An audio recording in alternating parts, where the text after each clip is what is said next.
19वां अध्याय हिरण्याक्ष वध। मैत्रेय जी कहते हैं, विदुर जी, ब्रह्मा जी के ये कपट रहित अमृतमय वचन सुनकर भगवान ने उनके भोलेपन पर मुस्कुराकर अपने प्रेम पूर्ण कटाक्ष के द्वारा उनकी प्रार्थना स्वीकार कर ली। फिर उन्होंने झपटकर अपने सामने निर्भय विचरते हुए शत्रु की ठुड्डी पर गदा मारी, किंतु हिरण्याक्ष की गदा से टकराकर वह गदा भगवान के हाथ से छूट गई और चक्कर काटती हुई जमीन पर गिरकर सुशोभित हुई। किंतु यह बड़ी अद्भुत सी घटना हुई। उस समय शत्रु पर वार करने का अच्छा अवसर पाकर भी हिरण्याक्ष ने उन्हें निरस्त्र देखकर युद्ध धर्म का पालन करते हुए उन पर आक्रमण नहीं किया। उसने भगवान का क्रोध बढ़ाने के लिए ही ऐसा किया था। गदा गिर जाने पर और लोगों का हाहाकार बंद हो जाने पर प्रभु ने उसकी धर्म बुद्धि की प्रशंसा की और अपने सुदर्शन चक्र का स्मरण किया। चक्र तुरंत ही उपस्थित होकर भगवान के हाथ में घूमने लगा, किंतु वे अपने प्रमुख पार्षद दैत्याधम हिरण्याक्ष के साथ विशेष रूप से क्रीड़ा करने लगे। उस समय उनके प्रभाव को न जानने वाले देवताओं के ये विचित्र वचन सुनाई देने लगे। प्रभु, आपकी जय हो, इसे और न खेलाइए, शीघ्र ही मार डालिए। जब हिरण्याक्ष ने देखा कि कमल दल लोचन श्रीहरि उसके सामने चक्र लिए खड़े हैं, तब उसकी सारी इंद्रियां क्रोध से तिलमिला उठी और वह लंबी सांसें लेता हुआ अपने दांतों से होठ चबाने लगा। उस समय वह तीखी दाढ़ों वाला दैत्य अपने नेत्रों से इस प्रकार उनकी ओर घूरने लगा मानो वह भगवान को भस्म कर देगा। उसने उछलकर, ले, अब तू नहीं बच सकता, इस प्रकार ललकारते हुए श्री हरि पर गदा से प्रहार किया। साधु स्वभाव विदुर जी, यज्ञ मूर्ति श्री वराह भगवान ने शत्रु के देखते देखते लीला से ही अपने बाएं पैर से उसकी वह वायु के समान वेग वाली गदा पृथ्वी पर गिरा दी और उससे कहा, अरे दैत्य, तू मुझे जीतना चाहता है, इसलिए अपना शस्त्र उठा ले और एक बार फिर वार कर। भगवान के इस प्रकार कहने पर उसने फिर गदा चलाई और बड़ी भीषण गर्जना करने लगा। गदा को अपनी ओर आते देखकर भगवान ने जहां खड़े थे वहीं से उसे आते ही अनायास इस प्रकार पकड़ लिया जैसे गरुड़ सांपिन को पकड़ ले। अपने उद्यम को इस प्रकार व्यर्थ हुआ देख उस महादैत्य का घमंड ठंडा पड़ गया और उसका तेज नष्ट हो गया। अब की बार भगवान के देने पर उसने उस गदा को लेना न चाहा, किंतु जिस प्रकार कोई ब्राह्मण के ऊपर निष्फल अभिचार करे, मूठ आदि चलाए, वैसे ही उसने श्री यज्ञ पुरुष पर प्रहार करने के लिए एक प्रज्वलित अग्नि के समान लपलपाता हुआ त्रिशूल लिया। महाबली हिरण्याक्ष का अत्यंत वेग से छोड़ा हुआ वह तेजस्वी त्रिशूल आकाश में बड़ी तेजी से चमकने लगा। तब भगवान ने उसे अपनी तीखी धार वाले चक्र से इस प्रकार काट डाला जैसे इंद्र ने गरुड़ जी के छोड़े हुए तेजस्वी पंख को काट डाला था। भगवान के चक्र से अपने त्रिशूल के बहुत से टुकड़े हुए देखकर उसे बड़ा क्रोध हुआ। उसने पास आकर उनके विशाल वक्ष स्थल पर, जिस पर श्रीवत्स का चिन्ह सुशोभित है, कसकर घूंसा मारा और फिर बड़े जोर से गरज कर अंतर्धान हो गया। विदुर जी, जैसे हाथी पर पुष्पमाला की चोट का कोई असर नहीं होता, उसी प्रकार उसके इस प्रकार घूंसा मारने से भगवान आदिवराह तनिक भी टस से मस नहीं हुए। तब वह मायावी दैत्य मायापति श्री हरि पर अनेक प्रकार की मायाओं का प्रयोग करने लगा, जिन्हें देखकर सभी प्रजा बहुत डर गई और समझने लगी कि अब संसार में प्रलय होने वाला है। बड़ी प्रचंड आंधी चलने लगी, जिसके कारण धूल से सब ओर अंधकार छा गया।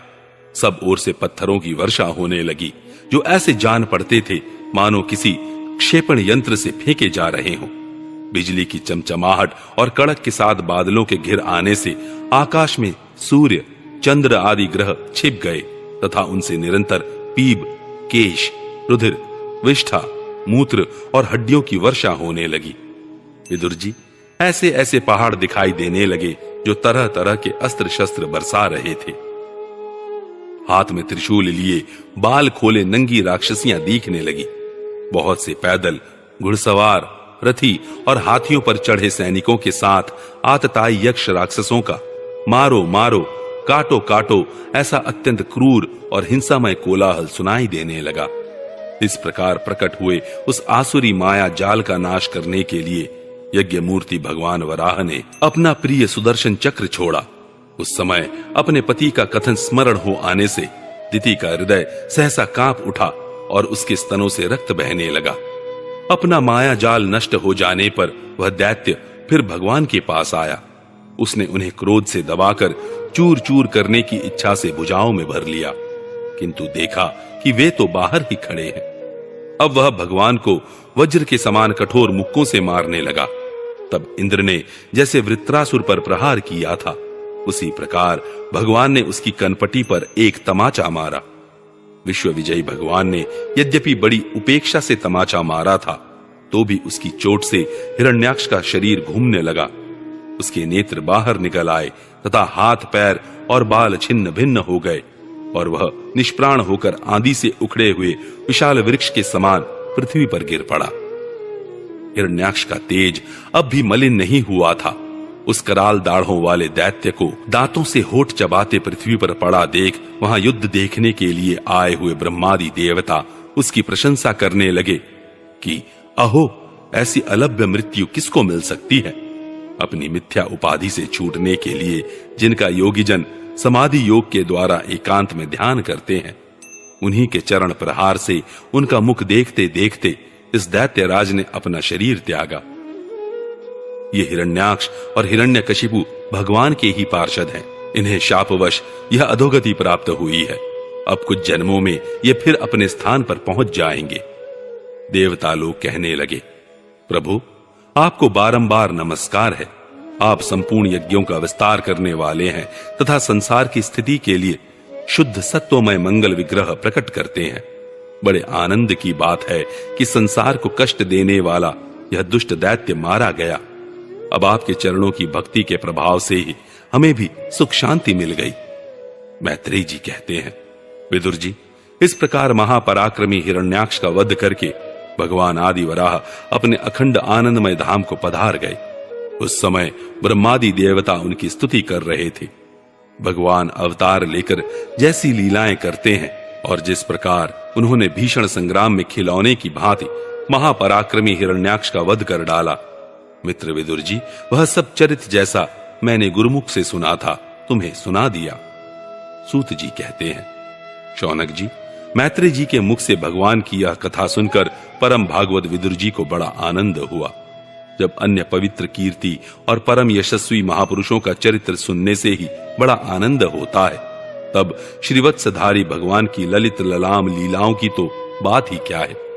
जिस समय ग्राह के पकड़ने पर गजराज प्रभु के चरणों का ध्यान करने लगे और उनकी हथिनियां दुख से चिंगाड़ने लगी, उस समय जिन्होंने उन्हें तत्काल दुख से छुड़ाया और जो सब ओर से निराश होकर अपनी शरण में आए हुए सरल हृदय भक्तों से सहज में ही प्रसन्न हो जाते हैं, किंतु दुष्ट पुरुषों के लिए अत्यंत दुराराध्य हैं, उन पर जल्दी प्रसन्न नहीं होते, उन प्रभु के उपकारों को जानने वाला ऐसा कौन पुरुष है जो उनका सेवन न करेगा।